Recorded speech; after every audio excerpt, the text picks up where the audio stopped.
บรรดาฐานแขกที่นับถือและแขกถึงเชิญนักธุรกิจนักกีฬาศิลปะพ่อแม่พี่น้องชาวเมืองสำเหนือที่นับถือและฮักแพง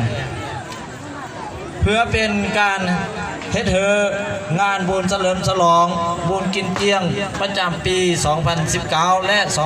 2020 หรืองานเฉลิมฉลอง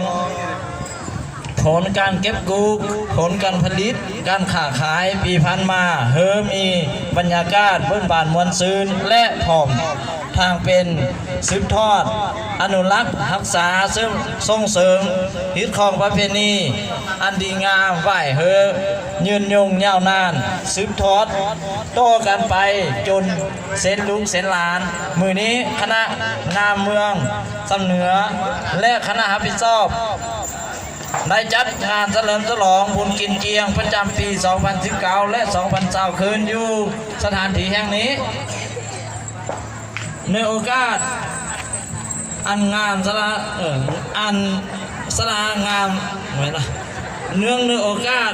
อันสง่าราศีและเบิดบานมวลซืนนี้ข้าพเจ้าตั้งนาสาวเผ่าม่วงสาวเมืองสำเหนือพร้อมโดยคณะรับผิดชอบจัดงานบุญกินเจียงครั้งนี้ขอแสดงความย่องยอสมเชยและหูบุญคุณมายังการจัดตั้งทุกขัน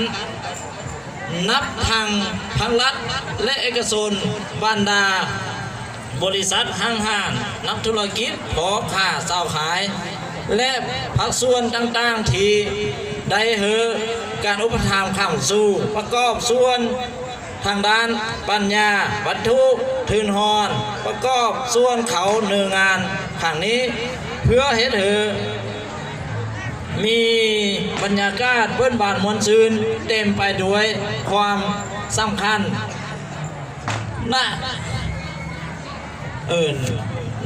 ในโอกาสนี้ข้าพเจ้าขอแสดง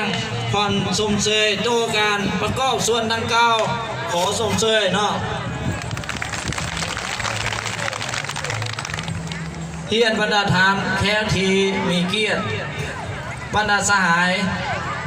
ที่ฮักแพงทั้งหลายงานเฉลิมฉลองบุญกินเจียงประจำปี 2019 และ 2020 สมาร์ท